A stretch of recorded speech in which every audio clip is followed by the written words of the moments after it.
حضرت انزلاللہ ابن البی امیر رضی اللہ عنہ بیان کرتے ہیں، ایک دن ہم رسول اللہ کی مجلس میں بیٹھے تھے، اپنے جنت اور جہنم کے بارے میں واعظ فرمایا۔ ہمارے دل نرم ہو گئے، آنکھوں سے آنسو جاری ہو گئے، اور ہمیں ایسا محسوس ہوا جیسے جنت اور جہنم ہماری آنکھوں کے سامنے ہوں۔ میں وہاں سے اٹھا اور گھر واپس آ گیا۔ گھر پہنچ کر میں اپنی بیوی اور بچوں کے ساتھ بیٹھا، بیوی سے ہنسی مذاق کیا، گھریلو باتوں میں مشغول ہو گیا۔ اچانک مجھے محسوس ہوا کہ وہ کیفیت جو مجلس رسول میں تھی اب باقی نہیں رہی۔ میرے دل میں خیال آیا، کہ حنظلہ تو منافق ہو گیا ہے۔ یہ سوچ کر میں گھبرا گیا، غم سے نڈھال ہو کر گھر سے نکلا اور بار بار کہنے لگا، حنظلہ منافق ہو گیا۔ راستے میں میری ملاقات حضرت ابو رضی اللہ عنہ سے ہوئی۔ انہوں نے پوچھا، حنظلہ کیا بات ہے؟ میں نے کہا، جب ہم رسول اللہ کی مجلس میں ہوتے ہیں اور اب جنت و جہنم کا ذکر فرماتے ہیں تو ایسا لگتا ہے جیسے ہم سب کچھ اپنی آنکھوں سے دیکھ رہے ہیں، لیکن جب ہم گھر آتے ہیں اور بیوی بچوں اور دنیاوی معاملات میں مشغول ہو جاتے ہیں تو وہ کیفیت باقی نہیں رہتی۔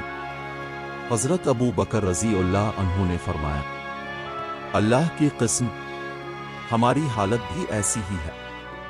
پھر ہم دونوں رسول اللہ کی خدمت میں حاضر ہوئے۔ میں نے عرض کیا، یا رسول اللہ، حنظلہ منافق ہو گیا ہے۔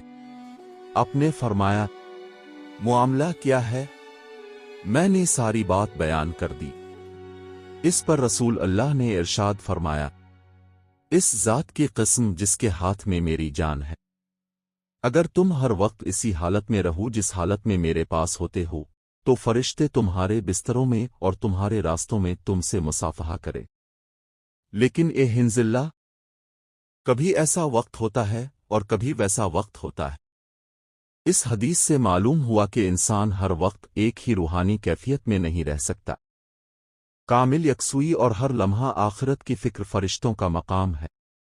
انسان کے دل کی کیفیت حالات کے ساتھ بدلتی رہتی ہے، لیکن اس واقعہ سے یہ بھی ظاہر ہوتا ہے کہ صحابہ کرام رضی اللہ عنہم اپنے ایمان کے بارے میں کتنے فکر مند تھے۔ معمولی سی کیفیت کی تبدیلی پر بھی حضرت حنظلہ رضی اللہ عنہ کو نفاق کا خوف لاحق ہو گیا۔ لہذا اگر کبھی ہمارے دل کی کیفیت میں کمی بیشی آ جائے تو مایوس نہ ہوں۔ ایمان کا کم اور زیادہ ہونا انسانی فطرت ہے۔ اصل بات یہ ہے کہ دل میں ایمان